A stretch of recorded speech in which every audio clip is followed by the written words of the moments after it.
come on. I could be homeless. Let's talk about that. No, and keep that in there because at the end of the day, we're black. It's okay to have these conversations, but we really need to focus on advancement and how we can really be successful as a collective. One of the many ways that we can just progress in general, from basically the state that we're in right now, and really talk about wanting to elevate as a collective, that's the best way.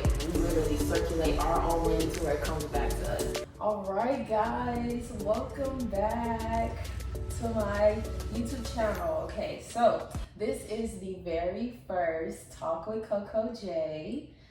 In celebration of this, we're going to be popping a bottle. No, this is a special day. All right, y'all ready? Woo! There you go. Oh! What we're going to be talking about is African versus African American. Growing up, the things that we've experienced. First, what I want to start off is by introducing the two lovely ladies I have here with me. My name is Annette. I'm 23. I'm from Nigeria, but I was born in Dallas. My name is Cynthia. I was born in the Democratic Republic of Congo, and then I came here when I was 18 months, and I've lived in Fort Worth ever since. So, yeah. Period. I want to first talk about, we all know slavery is something, we're all pretty familiar with it, but I want to speak on different cultures of slavery out here, and I know that even out there in Africa, y'all still have a slavery that y'all went through, or certain injustices like wars in y'all's own country. If y'all want to expound a little bit on that, y'all's different experiences, historically. So I'm not that great at like history and news, but I can tell you slaves would come from mainly Igbo people in Nigeria back then for America, like when they shipped them off. And for me, in my country, we were colonized by Belgium. So they really just came in and wreaked havoc on my country. We've kind of still been suffering that since then. Congo is known for having the most valuable minerals in its soil and in its land, so we're constantly getting exploited for all those minerals like cobalt and stuff. Everything that you have like in your iPhones that everyone has, those materials, they come from Congo. So we've just been like exploited for our minerals since then, and it's still going on. Yeah, and that's something that I've even noticed like during my own research is how the European, when you really look back, they really tried to bash us, but really we were the one that had all the riches, all the power, all the good working systems, and they were the ones that came over and took it all. That made me think about that. Did y'all hear how where they're going to Africa, taking like a bunch of kids and like importing them over here? Like this is like current. Like they don't talk about it. I know that happens. Yeah, my mom kind of told me there are ways, like even the airports, they know, and they have like questions that they ask kids that come over here to try to figure out if like, are they coming here willingly or were they taken to like come here? Yeah, when I went to Nigeria last June, I actually did see a lot of like trafficking signs in the airport. Like call this number. I didn't know like it was serious. Let's go ahead and talk about like what's the perception that people have on your culture. So people like to say that we're lazy and we lack work ethic, but not to blame it on the system because it's definitely not an excuse. It's definitely a result or a product. I say this all the time, how because of slavery, what one black man can do in his lifetime could never catch up to what literally generations of white people have been able to do. So of course, we are hardworking people. We do the best we can, but the people that are black and successful, they went through a whole bunch of trials and tribulations, and even then it's still not equivalent. And that's another issue because I don't think we should ever try to be equal. We should create our own system, but we'll go into that a little bit later. But something that I do appreciate about y'all culture is that how y'all are able to come over and really take advantage of the opportunity. So it's easy for us to not necessarily just dwell on slavery, but I know that it's a bit easier. Like, y'all have a driving force to come over here and dominate, which I do, and y'all doing pretty well. A lot of Nigerians that they all come from nothing because of Nigeria compared to like the first world country like us, like the United States. I mean, my dad was a lawyer for a bit, and then my mom's a nurse. and then my dad had his own business. You know, they have like really nice cars, so it's like they work for it and like just pass it down. Okay, so there was a guy, I can't remember where he came from, but he talked about how when he came over, he was about like 10 or 11, and just, you know, related to like dying sick for like a week or two because the diet was so different. Y'all know how unhealthy America is. And over there, like, y'all eat what's naturally grown. So when he came over here, that was part of his culture shock. He was sick. Of course, he's adjusted now. It's been years, but that's something that I've noticed.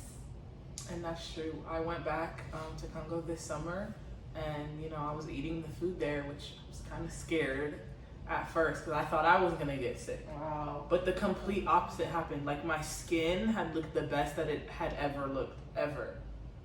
Because everything that I was eating was so natural, you know? And then that's really something that I miss, but like, people don't know that. Yeah. All they think about, well, the ignorant people, they'll be like, oh, Africa doesn't have water. Why wouldn't we have water? Why wouldn't know? But think about it. If all Why those wouldn't we people have live water? there and you need water to survive, Don't you think? we would have water to be drinking? Like, come on now. It's No, those but things I'm that telling you, people, you they don't don't, hear like, that we nowadays, have fresh food, we have water, we have houses. We Bro, don't live that's in the hut. one. Like, what? That's the one. When I tell people my family got a mansion over there, Yes. a mansion. What? And even- a mansion, it's a mansion. And even if people there in the village do live in a hut, so what? So what? This is normal over there. It is. That's what people don't understand. But here it's so looked down upon because what your idea of a house is 4 walls and a roof and an upstairs and a garage and all that. That's not what makes a house a home. You know what I'm saying? Period. Talk on it. A lot of these houses ain't homes. How can y'all be homeless? Let's talk about that. No, and keep that in there because no cars. When I was in Nigeria, these people We have drivers. We have What? drivers. Are you kidding me? I ain't never touched the wheel. I ain't never touched the wheel. No one in my family did. We sat in the back, Chilling. Chilling. Yeah. like an Uber. The next topic I want to get into, I feel a certain way about this. I'm going to talk about history and bloodline and you feeling like, you know, you're connected to your true, I guess, ethnicity. So we all know in America, my last name is Jones.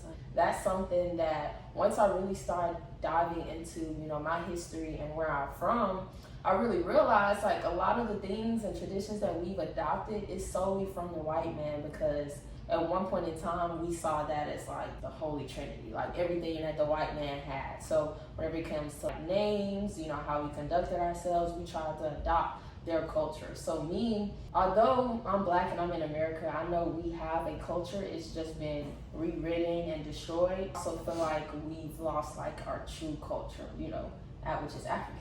That relates back to the last name. Like I know my real ancestors' last name wasn't Jones whenever they came over here. It was probably a name that I can't pronounce, but like, I couldn't even make up a name because I don't even know Something common African more names. ethnic. Yeah. I feel like you Ghanaian. You know, I don't know. You see that? Your people are probably from Ghana. you probably think like because she wearing green. No, not at I all. was thinking like Kenyan. Mm-mm.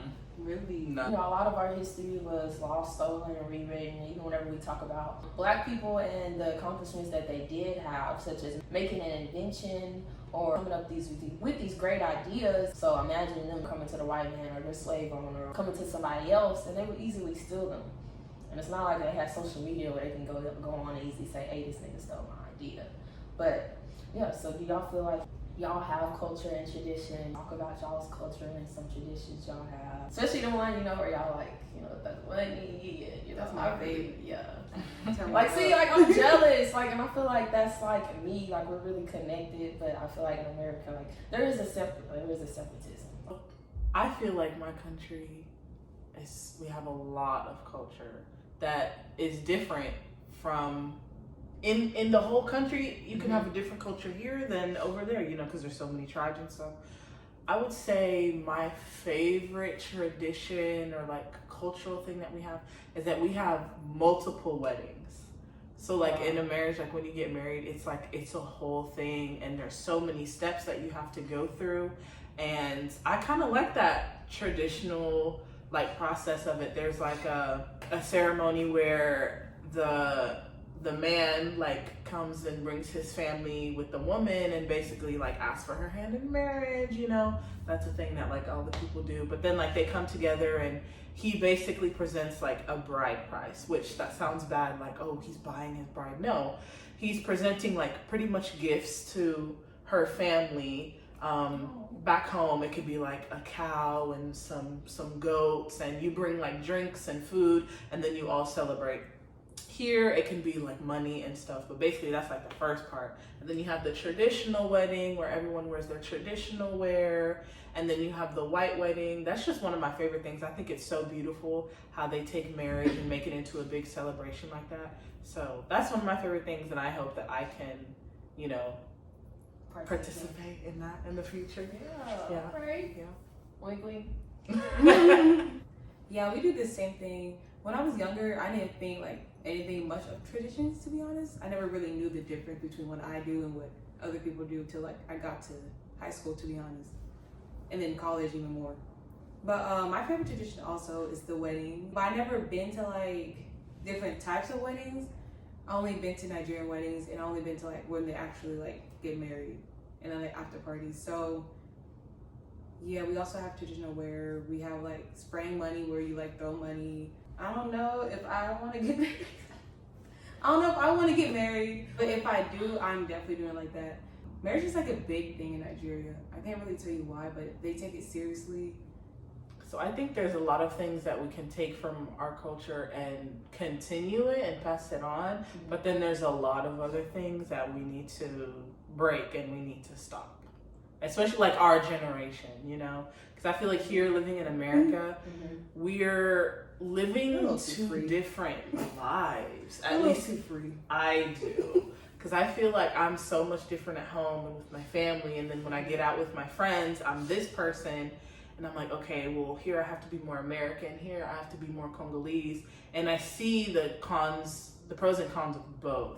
So I'm like learning, what do I want to pass on to my kids? And what do I want to leave behind that I see my parents or aunties and uncles doing that I do not want to pass on? Because it's not all positive. What's the difference between y'all's Nigeria and origin? Congo? Yeah. Geographically, I know Nigeria's in West Africa. Yeah, you're like on the map, and I'm in Central Africa. We have so many languages, but like just to name a few: French, Lingala, Swahili, Kikongo, Chiluba. It's a lot of languages. Yeah, it goes based off tribes too. So I'm Igbo, so my parents speak. I don't really speak it, but my parents speak Igbo, and then my best friends are Yoruba. They speak Yoruba. So yeah, it just depends where you're from. And then we also have different states in Igbo. So like you're Igbo, but like I'm from Anambra State, and there's like other states too. And then there's Yoruba and different states. And it just keeps going. Yeah, I think that's a difference between us. We don't have states like that. Oh yeah, we're also colonized from Britain, so like we speak English. People don't understand. People don't understand that we actually speak English there.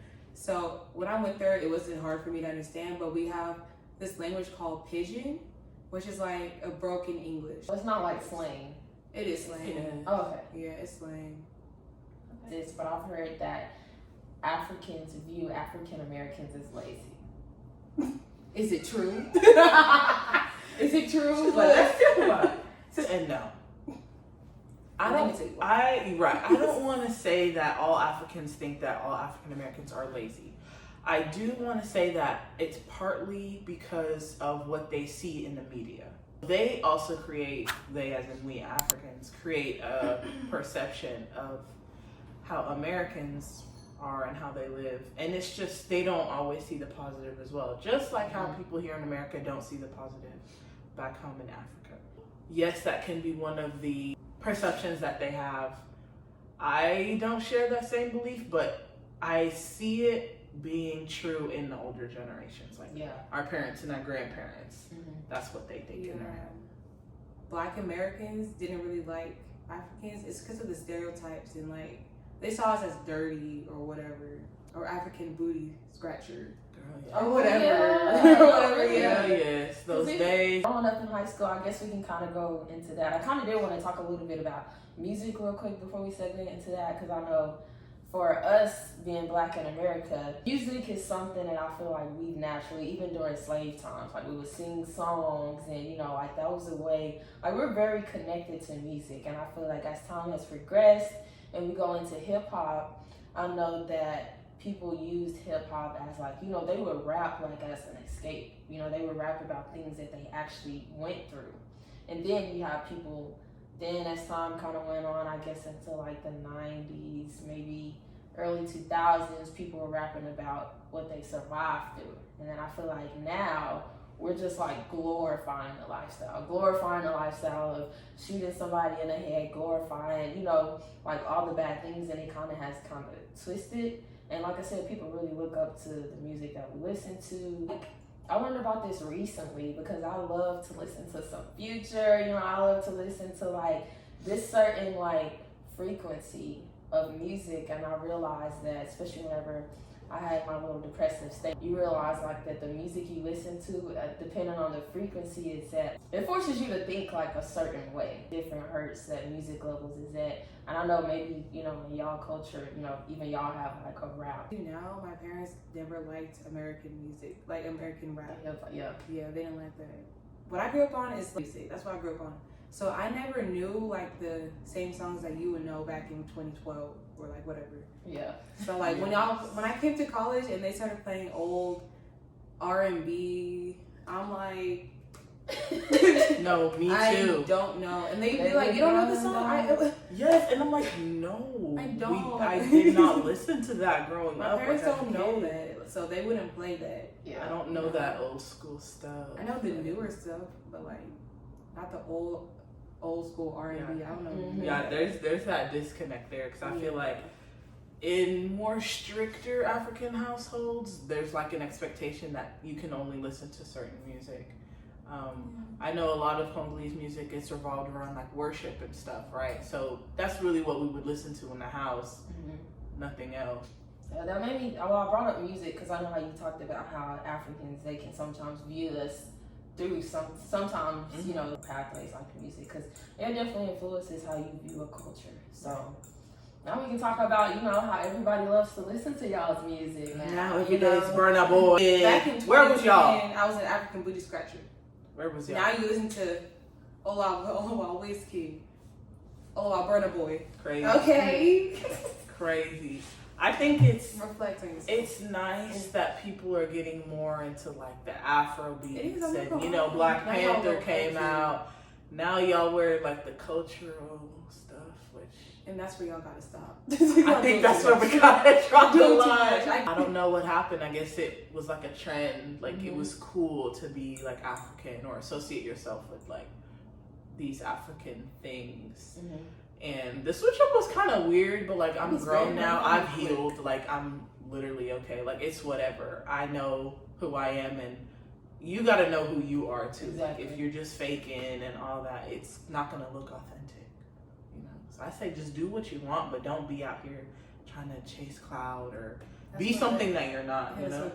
That's something that we've all experienced growing up, because even me being Black, like I said, it's different growing up and being like, dang, like, you know, they're calling me African, they don't like my skin, and then we go into like the dark skin and the light skin thing, like that whole phase. And now, I mean, I love it that there's a trend that they realize, you know, chocolate is beautiful, but it's crazy to see like how when I was younger, like I didn't want to be African. Like you said, African booty scratcher, all those things, like, you know, I didn't even want to be dark skinned. Like, yeah, like I didn't. Like I was literally, I remember bathtub in a bath, like scrubbing, trying to like scrub it off. It's crazy. And then now, whenever I hear about, you know, y'all's true culture and traditions, it's like, wait, like I should have been proud of this. Like y'all really are hardworking individuals. I really should have. Yeah, like, you know, y'all are really very prideful, strong. Like I don't know how to describe it. On the outside looking in, being Black and African American, like that's something that I appreciate about y'all's culture, is that it's like strong. You were talking about last names earlier, and I wanted to say like last name is more like an identity thing. If someone to like ask for your name, you tell them your name, they hear your last name, they're like, oh, you're Igbo, like, oh, you're Yoruba, or you're this person's daughter or whatever.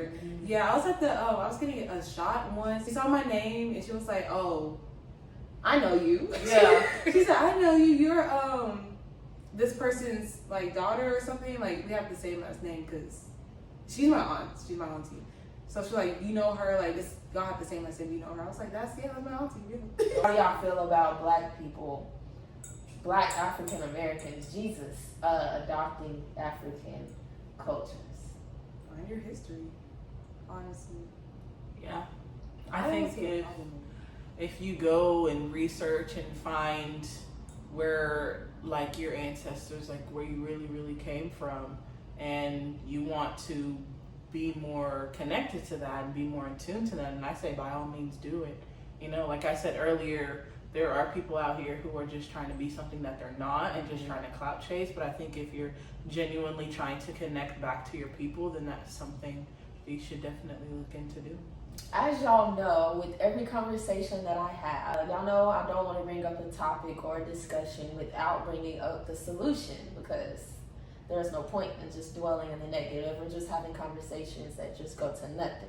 So something that I do want to bring up is about how the narrative can shift from us being so against each other, or there just being so many multiple sides. Regardless, at the end of the day, we're Black. No matter if you're from here, from there, our skin color is the same, we're from the same origin. It's okay to have these conversations, but we really need to focus on advancement and how we can really be successful as a collective.